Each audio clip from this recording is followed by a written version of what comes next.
Bom, vamos lá, estavam com saudade de mim, que eu sei. O professor Alexandre ele já falou de toda a parte introdutória, tanto da radiografia torácica quanto da tomografia torácica. Na radiografia, então, ele falou de qualidade técnica, do MECH e a importância do ABCDE na radiografia torácica. Então, ali a gente já tem um norte para sistematizar a observação de uma radiografia de tórax. Às vezes você vai pegar um raio-x que é tudo confuso, tudo embaralhado, você vai seguir esse sistema que a gente passou para vocês, que vai ficar tudo muito mais claro. A tomografia, ele também já introduziu, tanto na parte 1 da aula de tomografia, todo o aparato da tomografia, né, como é que funciona, e na parte 2, as imagens características, cada doença que a gente vai abordar mais lá na frente. Só que para a gente começar a falar de doença, o que a gente tem que ter em mente? A radiografia torácica, principalmente, a tomografia, ela consegue te elucidar mais coisas, mas a tomografia torácica, ela é um exame muito simples, que vai complementar uma clínica que é soberana. Nessa história toda, o importante é a história clínica do doente. A radiografia torácica, ela só vai te confirmar o que você já imaginou na história clínica. Rapidamente um exemplo. Eu tenho uma imagem de congestão pulmonar. Essa congestão ela pode ser cardiogênica, por um aumento de pressão arterial, eu faço um edema agudo, então eu vou ter no raio-x características radiológicas de líquido no pulmão. Só que uma lesão pulmonar aguda, num quadro inflamatório ou infeccioso,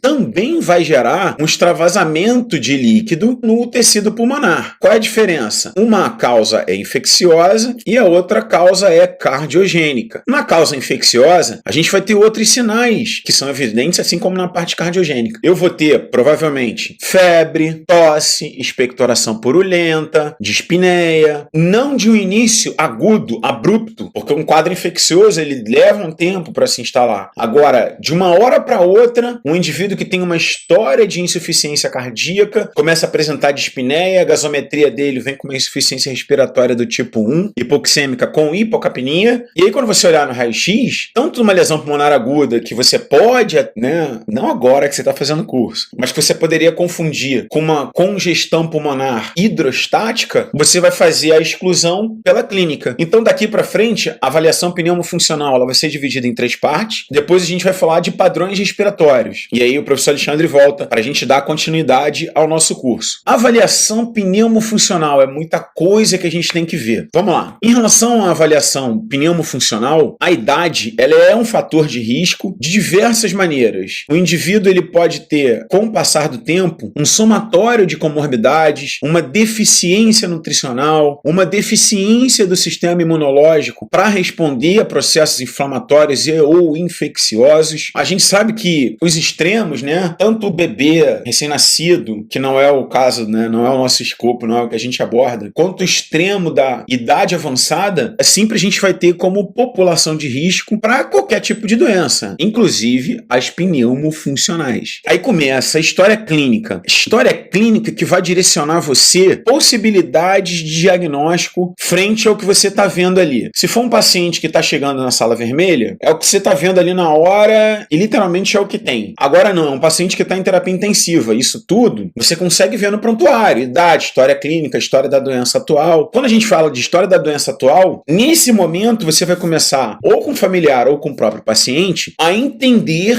os processos que levaram esse indivíduo até aquela internação. Daí você já vai começar a imaginar, como o professor Alexandre já falou, pelo menos a gente não tentar ser assertivo demais, pensar pelo menos em 3 hipóteses diagnósticas. História social. Gosta de uma biritinha, gosta de fumar um charuto, fumar um cigarro, ele é etilista, ele é tabagista. Qual é a carga tabágica desse indivíduo? Ele fumou quantos maços de cigarro durante quantos anos? Isso aí já me norteia para um tipo de doença. Na verdade, para vários, né? Mas em relação à questão pneumofuncional, eu já posso pensar em DPOC, em lesão vascular periférica, em hipertensão arterial, sedentarismo, né? Você vai ligando, uma coisa vai ligando na outra. E a história patológica pregressa. O que a gente tem de histórias de doenças anteriores, sejam elas relacionadas ou não com quadro pulmonar ou cardiopulmonar propriamente dito? Quais as cirurgias que o indivíduo fez? Quais são as doenças que o acometem de forma indireta? Por exemplo, hipertensão arterial sistêmica, diabetes. Em relação a doenças pulmonares propriamente ditas, ele é um paciente portador de doença pulmonar obstrutiva crônica? crônica, fibrose pulmonar idiopática, asbestose, silicose, asma, bronquite crônica, já internou? Quantas internações esse indivíduo teve no último ano? Né? A gente sabe que cada período de internação a gente tende a perder status funcional e com isso diminuir qualidade de vida. Então é um item importante para a gente pesquisar, né? Fazer um rastreio de toda a história do paciente. Se ele estiver consciente, você pergunta para ele mesmo. Se ele estiver já internado, você pode procurar isso no prontuário. Dando continuidade à avaliação pneumofuncional, como a gente acabou de falar, o nível de consciência. Então, vai se referir ao grau de alerta do indivíduo, do paciente, que pode ser determinado de acordo com resposta a estímulos externos. Então, eu posso ter um estímulo externo, a voz, eu chamo, eu pergunto, o paciente me responde ou não. Eu vou pensar sempre no nível de consciência do quanto que eu dou de estímulo para o tipo de resposta que esse paciente vai apresentar para mim. Então, em relação a esse nível de consciência, o paciente ele pode estar orientado, ele pode estar confuso, ele pode estar colaborando, ele pode não estar colaborando, ele pode estar orientado no tempo e no espaço, ou não. Então, é muito comum a gente perguntar, paciente chegou, porta vermelha, deu entrada na emergência, boa tarde, como é que o senhor vai? O que trouxe o senhor aqui? Ele consegue contar a história que levou ele à internação? Tem uma linha lógica de raciocínio? Então ele está orientado,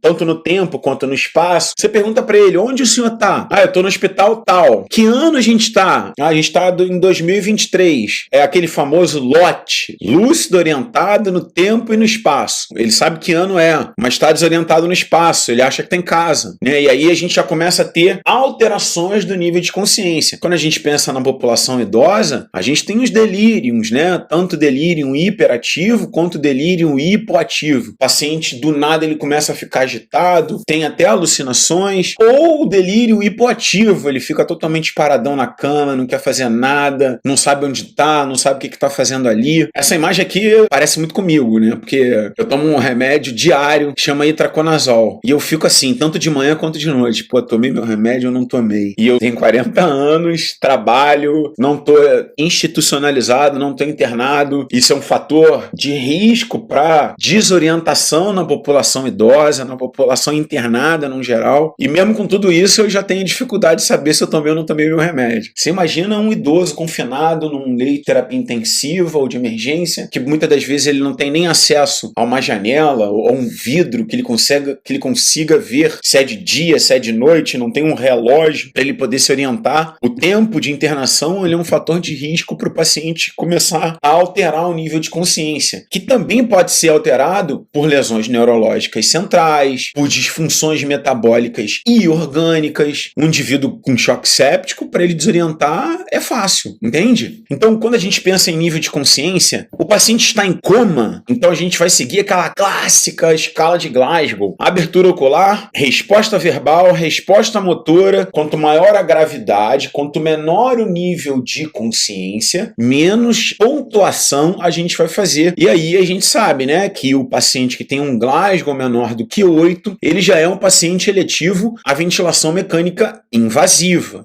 Tem exceção à regra? Tem. Um DPOC exacerbado com carbonarcose, que tem característica, essa carbonarcose, uma letargia, um torpor, uma sonolência, pelo PCO2 está alto demais, você coloca esse indivíduo na VNI, no modo BiPAP, de acordo com o guideline, ele já abre o olho e começa a interagir. Por quê? Você lavou rapidamente aquele CO2 que estava provocando a redução do nível de consciência e ele desperta. Essa é a exceção à regra. O resto, você vai pensar sempre aqui, Glasgow abaixo de 8, a gente vai pensar sempre em ventilação mecânica invasiva. O paciente foi entubado. Existem várias escalas de sedação. Essa aí é a escala de Haas, né? Que hoje em dia a gente mais utiliza. Então o que a gente vai buscar? O que é o melhor dos mundos? Aí depende da literatura. Mas é um Haas de 0 a -3. Então 0, ele tá sedado, mas ele tá alerta e calmo. Ele tá ali, às vezes ele tá com um ventilador mecânico, com um tubo, tá com o olho aberto, sem brigar com o respirador, num suporte ventilatório espontâneo, calmo. Acontece, você vai pegar paciente assim. Assim como você vai pegar paciente extremamente agitado, combativo, a gente vai para um RAS mais alto, né? Quanto mais agitado,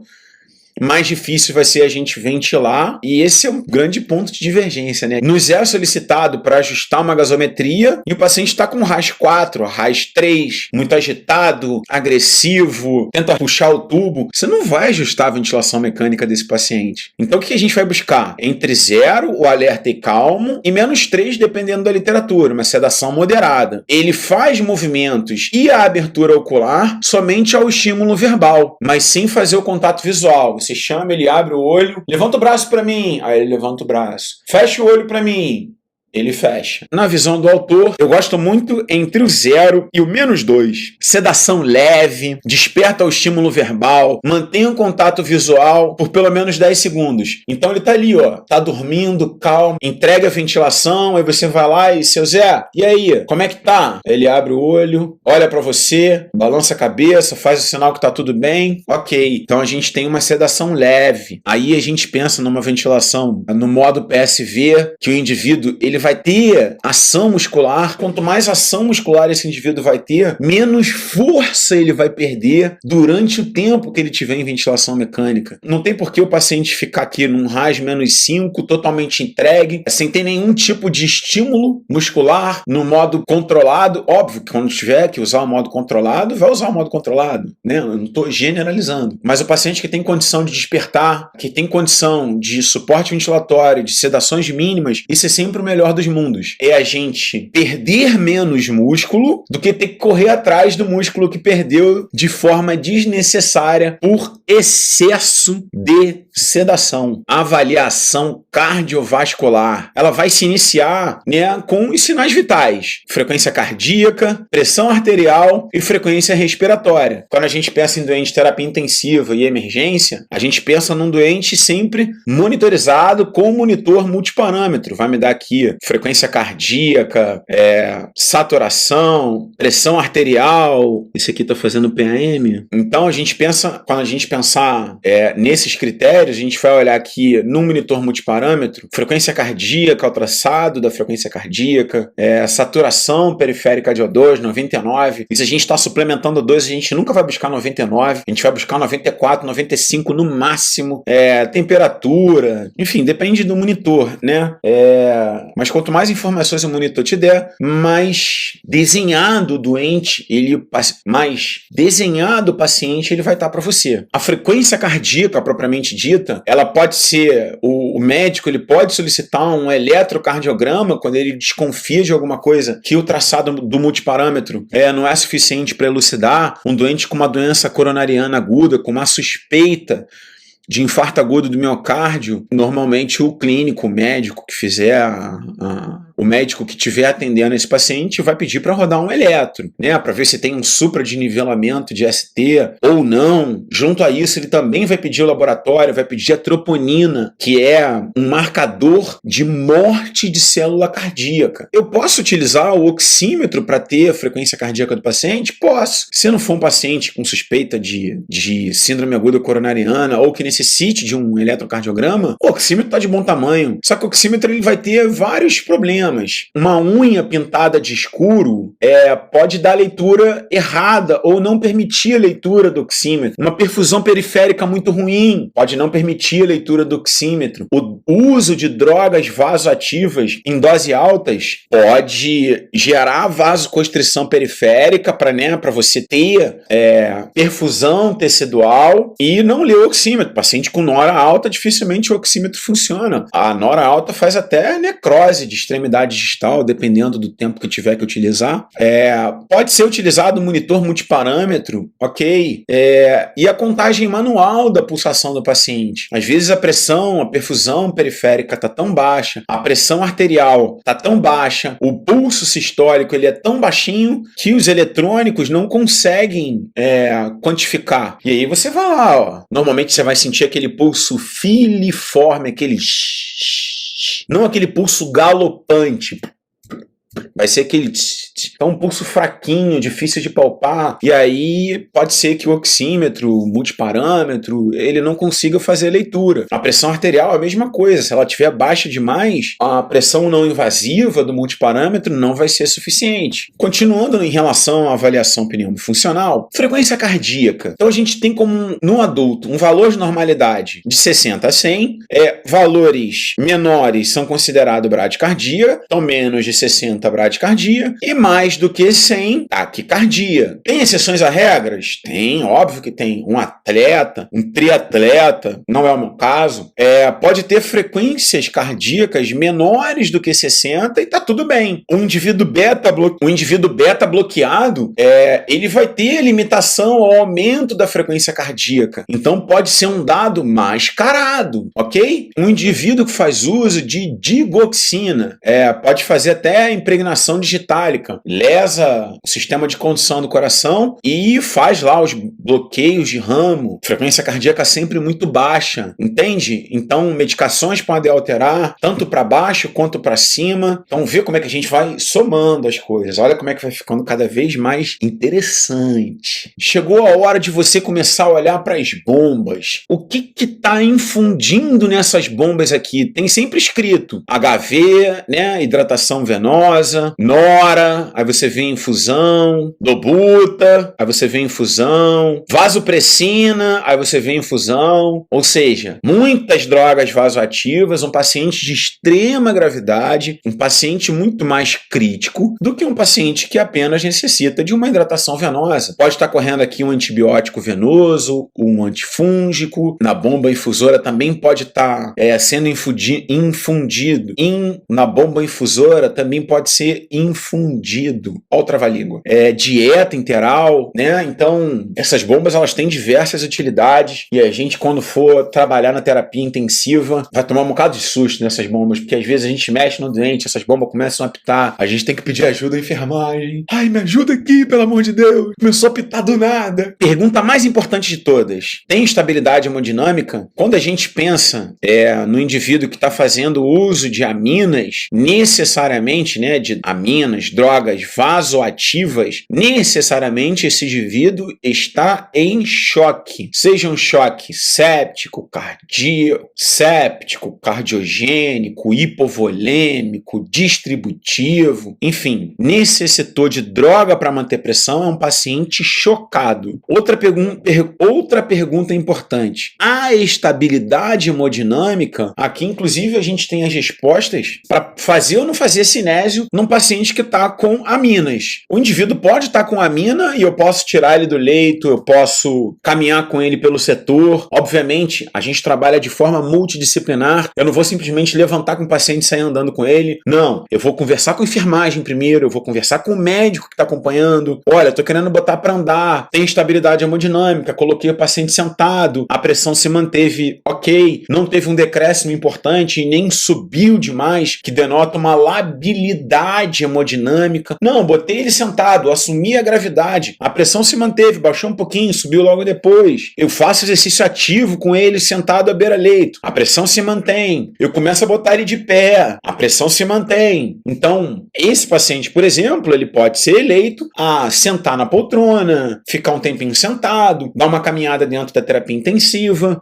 obviamente em uma decisão multidisciplinar. Não vai cair na besteira de levantar aí um doente com nora e dobuta e o resto todo e sair andando com ele, né? Até porque vai precisar da ajuda da enfermagem para separar de repente a bomba, só a bomba da amina e a bomba da hidratação, salinizar o acesso periférico. O médico vai ter que estar ali atento porque pode acontecer uma intercorrência nesse momento e a gente necessitar de uma intervenção médica imediata, só que a gente sempre vai pesar o custo e o benefício. E sempre tenho na cabeça que é sempre um benefício eu colocar o meu paciente o mais ativo possível, porque esse indivíduo ele vai sair de uma internação da terapia intensiva com uma fraqueza muscular adquirida na terapia intensiva. E quanto mais tempo ele ficar imóvel, mais tempo ele vai necessitar de reabilitação pós-internação. A nossa famosa PAM, pressão arterial média. Então, pacientes com instabilidade hemodinâmica que necessitam necessita de colher gasometria toda hora. São pacientes que são eleitos a fazer uma punção de artéria, e aí pode ser várias, né? Normalmente é radial ou femoral, mas normalmente é radial. E aí você consegue acessar a artéria, não você é fisioterapeuta, o enfermeiro ou o médico, para fazer a gasometria, colher, porque ali você já tem aqui, ó, o sistema que vai direcionar para onde o sangue do paciente vai. Então você mexe a chavezinha para um lado, libera para a sua via, você aspira o sangue arterial, volta a travinha para o meio, puxa essa linguetinha azul aqui, ó, que isso aqui vai estar acoplado a um sistema pressórico que vai empurrar, vai lavar esse sistema que foi sujo de sangue durante a coleta do seu exame, durante a coleta da gasometria. Do seu exame, não. Do exame do enfermeiro, da enfermeira ou do médico. Não pode, hein? Pode ser administrado medicamento, pode ser feito coleta de exames, beleza? Então, a pressão arterial média, ela vai variar de acordo com a literatura, mas normalmente gira ali em torno de 100 a 70. Tem literatura que traz 105 a 70. A avaliação da pressão, essa é uma avaliação, pressão da artéria pulmonar. Aí a gente está indo para cada vez um doente mais grave, necessitando de mais monitorização invasiva. Esse é um catéter de Swan-Ganz. Ele hoje em dia é pouco utilizado, mas na minha época era bastante, mas ainda se utiliza por ser uma via direta de mensuração da pressão arterial pulmonar. Fisiologia, pressão arterial pulmonar, eu tenho sangue chegando no átrio direito, pela cava superior e cava inferior, passa pela tricúspide para o ventrículo direito, ok? Pequena circulação. Do ventrículo direito, sístole, manda o coração. Sístole, manda o sangue para a artéria pulmonar. Se essa artéria pulmonar tem uma pressão aumentada, eu tenho um mau prognóstico. Se for de forma aguda, eu posso pensar tanto numa hipoxemia, por exemplo, que a hipoxemia ela vai causar uma vasoconstrição do leito pulmonar, uma vasoconstrição do leito capilar pulmonar, ok? Pode ser uma telectasia, pode ser um tromboembolismo pulmonar. Então, se eu faço um trombo numa pequena artéria lá no finalzinho, a pressão da artéria pulmonar ela não vai se alterar. Agora, um trombo gigante, então o trombo ele veda uma grande área de irrigação daquela artéria. Vai obstruir uma grande porção dessa artéria pulmonar. Aí a pressão ela sobe, rapidamente. Pode fazer um coaro pulmonar agudo e o paciente morrer. Outro caso, existe a pressão da artéria pulmonar aumentada de forma idiopática, né? Que a hipertensão pulmonar primária é idiopática. Você não tem causa e leva a dor torácica, dispneia, é uma doença de prognóstico bastante reservado. O enfisema, a bronquite crônica, a destruição do parênquima pulmonar, ela vai causar o cor pulmonale também. Então vamos definir o cor pulmonale, uma insuficiência ventricular direita, secundário a vasoconstrição hipóxica pulmonar. Então eu começo a perder a área de troca, eu começo a fazer um monte de bolha, que o professor Alexandre já mostrou. Então naquelas bolhas eu também perco vascularização. Se eu vou perdendo vascularização, a minha artéria pulmonar que está saindo do ventrículo direito e está mandando sangue lá para o pulmão, que está destruindo o parênquima todo, a pressão também vai aumentar. A hipoxemia que esse paciente DPOC tem também vai causar vasoconstrição. Isso vai aumentar a pressão da artéria pulmonar. O que a gente tem de valor de referência? Então, a hipertensão arterial pulmonar, ela é caracterizada por aumento da resistência da vasculatura pulmonar, que leva a pressão sistólica da artéria pulmonar a algumas situações. Eu posso ter hipertensão arterial pulmonar quando a pressão diastólica da artéria pulmonar ela é maior ou igual a 15, ok? A diastólica. Ou a sistólica é maior ou igual a 25. Em repouso, em atividade, ela pode chegar a 30 milímetros de mercúrio. Então é normal que em atividade a pressão na artéria pulmonar e em todo o sistema pulmonar, em todo o sistema cardiovascular, a pressão ela tem que subir. A gente chama isso como uma resposta cardiopulmonar positiva, né? Se eu dou esforço para o meu coração e a pressão cai, eu tenho aí uma incompetência cardíaca. Eu demandei aumento do esforço cardíaco, ele não conseguiu manter o débito e a pressão cai. Isso é um critério para ser interrompido. interromper a atividade. Mas vamos voltar para a pressão da artéria pulmonar. Então, se eu tenho a diastólica maior ou igual a 15, a sistólica em repouso maior do que 25, deitadão no leito, sem fazer nada, ou maior até 30, em atividade, fazendo esforço, correndo, enfim, fazendo atividade física, ok. Só que você vai pegar paciente com uma que a gente chama de PSAP. Pressão da artéria pulmonar a gente chama de PSAP. Ah, como é que tá a PSAP? PSAP de 80. Essa é uma medida, com Swan-Ganz, é uma medida direta, tá? Porque vai entrar um catéter via artéria, vai entrar um catéter que vai até o átrio direito para saber como é que tá a pressão. Eu também tenho maneiras indiretas de medir a pressão arterial pulmonar, que é através do ecocardiograma, ok? E aí é uma medida indireta, que é muito avaliador dependente. Mas hoje em dia o que a gente vê mais, tá? O Swan-Ganz, ele vem caindo por terra, mas ainda você vê em alguns pacientes sendo utilizado principalmente em cardiointensivismo, enfim, nas unidades coronarianas da vida. Muito obrigado pela primeira parte, a paciência de aguentar essa cara redonda, mais redonda ainda e cansada. Um abraço, obrigado pela paciência.